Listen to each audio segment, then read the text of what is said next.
श्री वल्लभाधीश की जय। श्री गुसाई जी परम दयाल की जय। श्री ઠાકોરજી પ્રસન્ન ભયે કબ જાણીએ? આપણે કેવી રીતે જાણી શકીએ કે આપણા સેવ્ય સ્વરૂપ પ્રસન્નતામાં બિરાજે છે કે નહીં? તો વાર્તાજી નંબર 2 કૃષ્ણ ભટ્ટ તેમના વાર્તાજીમાં આ જવાબ આપેલો છે. કૃષ્ણ ભટ્ટ નિત્યલીલાના રસ બિલાસીની લલિતાજીના સાત્વિક ભાવનું સ્વરૂપ અને શ્રી ચંદ્રાવલીજીના અંતરંગીની સખી છે. શ્રી ચંદ્રાવલીજી રહસ્ય એકાંત વાર્તા તેમને કહે છે, તે રસનો તેઓ વિલાસ કરે છે. નિજ સખી સહચરીઓને તેનો અનુભવ કરાવે છે અને આ રસનો પ્રકાશ પણ કરે છે. નિજ સખી સહચરીઓને તો આ રસનો અનુભવ કરાવે છે રસબિલાસીનીજી, પણ જે જીવ હજી ત્યાં સુધી પહોંચ્યો નથી તેને આ રસનો પ્રકાશ કરાવે છે. મીન્સ તે રસને દેખાડે છે અને જ્યારે તે રસને જોશે ત્યાં સુધી કઈ રીતે પહોંચાય તે જાણશે અને પછી તે રસને આધુનિક જીવો માણી શકશે. એક સમયે ઉજ્જૈનના સગ્રા વૈષ્ણવ મળી વિચાર કર્યો, ભાઈ શ્રી ઠાકોરજી કોણ ભાતી પ્રસન્ન થાય?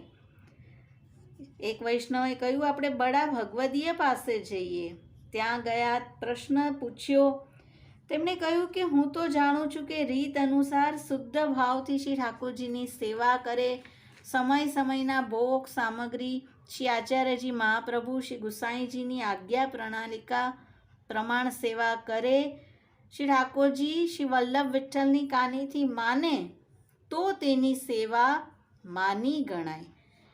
તો તે વૈષ્ણવને પૂછ્યું, સેવા માની તેના પ્રકાર કયા? આપણને કઈ રીતે ખબર પડે કે શ્રી ઠાકોરજી આજે આપણી સેવા માની છે? તો કહે છે કે પ્રથમ તો અનાયાસ વૈષ્ણવ ઘરે આવે તેનું યથાશક્તિ સમાધાન કરે. બીજું, સ્વરૂપને જોઈને જીવના મનમાં આનંદ ઉપજે કે જો સાક્ષાત શ્રી નંદરાય કુમાર શ્રી આચાર્યજી મહાપ્રભુજીની કાનીથી મારા હાથની રસોઈ અને જલની લોટી અંગીકાર કરે છે. ત્રીજું, જે ભાવનો શૃંગાર ધરાવે તે ભાવથી શ્રી ઠાકોરજી દર્શન દે. અને ચોથું, શ્રી ઠાકોરજી પાસે શ્રી આચાર્યજીની કાનીથી ભોગ સમર્પે. શ્રી ઠાકોરજી આરોગ્ય પછી નાના ભાતીના સ્વાદ આવે અને થારનો મહાપ્રસાદ નીગટે નહીં. ત્યારે જાણવું કે શ્રી ઠાકોરજીએ સેવા સ્વીકારી છે. ત્યાર પછી તે આ વૈષ્ણવને લઈને બીજા એક વૈષ્ણવના ઘરે પાંચે વૈષ્ણવ આવ્યા અને તે જ પ્રશ્ન પૂછ્યો, શ્રી ઠાકોરજી કોણ ભાતી પ્રસન્ન હોય? તેમણે કહ્યું, શ્રી ઠાકોરજી ત્યારે પ્રસન્ન થાય જ્યારે શ્રી સ્વામિનીજી પ્રસન્ન થાય. તેમણે કહ્યું, સ્વામિનીજી પ્રસન્ન થયા ક્યારે જાણીએ?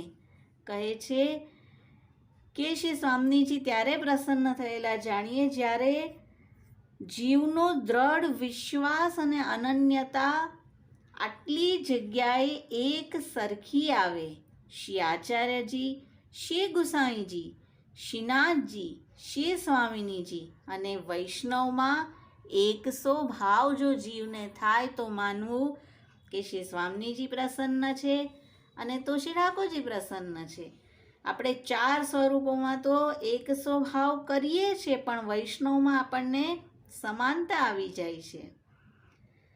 ત્યાર પછી તેઓએ વિચાર્યું કે કૃષ્ણ ભટ્ટ બડા ભગવદીય છે, જોઈએ તેઓ આના માટે શું કહે છે. તેમના ઘરે ગયા. તેઓ સેવામાં હતા. રાજભોગ ધરી મંદિરથી બહાર આવી શ્રી કૃષ્ણ સ્મરણ કરી પાસે બેઠા અને કહ્યું કે આજે તમે સૌ મળીને કેવી રીતે પધાર્યા? તેમણે કહ્યું, ભટ્ટજી, શ્રી ઠાકોરજી કોણ ભાતી પ્રસન્ન થયેલા જાણીએ. કૃષ્ણ ભટ્ટે કહ્યું, તમે 2 જગ્યાએ પૂછવા ગયા હતા, ત્યાં તમને શું કહ્યું? અને તેમણે બંને પ્રકાર કયા? કૃષ્ણ ભટ્ટ કહે છે, આ વાત તો ગ્રંથોક્ત છે, મીન્સ કે ગ્રંથમાં રહેલી છે, પણ હવે જે ગ્રંથમાં નથી આપેલું તે રસનો વિલાસ રસવિલાસીનીજી આપણને કરાવશે. પણ શ્રી ઠાકોરજી શ્રી સ્વામીજી નિજ આનંદમાં છે, તે સ્થાને બીજા કોઈની તો સ્ફુરણા નથી. બંને લીલા પરવશ છે, આપના સ્વરૂપમાં મગ્ન છે. તેમની એક અંતરંગ સખી છે, નિકટ હી રહે છે. અને જ્યારે આ સખી પ્રસન્ન થાય ત્યારે તે યુગલ સ્વરૂપની સ્તુતિ કરે, ત્યારે શ્રી ઠાકોરજી સ્વામીજી પ્રસન્ન થઈ તે ભક્તના મનોરથ સિદ્ધ કરે. પણ હજી તેની એક સખી છે કે જે બહારની સર્વ સેવા કરે છે, કુંજાદિક સવારે છે, આભરણ સવારે, કુંજના દ્વારે મધુરેશ્વરથી ગાન કરે છે અને વિવિધ ગુણગાન બંનેના કરે છે. તો સખી કો યા જીવ કી બિનતી કરની, મીન્સ કે આપણે વિનંતી કરવાની જે આ બહારના સખી, અને વર્ણન પરથી તેઓ છે લલિતાજી.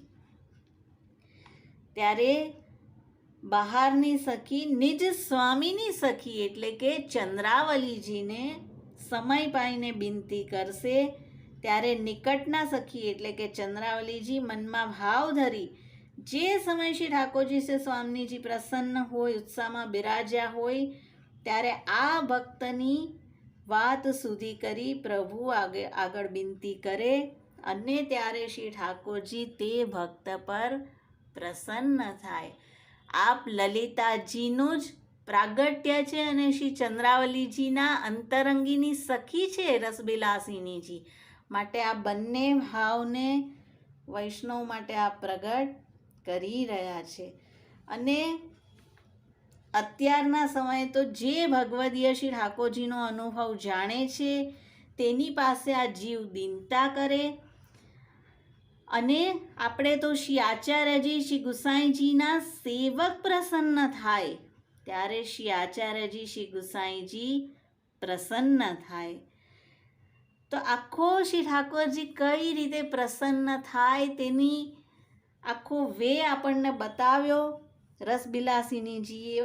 અને એક કીર્તનમાં પણ છે, સખિયા યાદ દિવાવત રહીયો, સમય પાય કે દશા હમારી કબહુક જુગલ સો કહીયો. હે સખીઓ, જે આપ નિજધામમાં યુગલ સ્વરૂપ પાસે છો તેને અમારી યાદ દિવાવજો અને ક્યારેક અમારી દશા પણ કહેજો. કરી મનોહાર દો કર જોરી મેરી વ્યથા ઉલૈયો.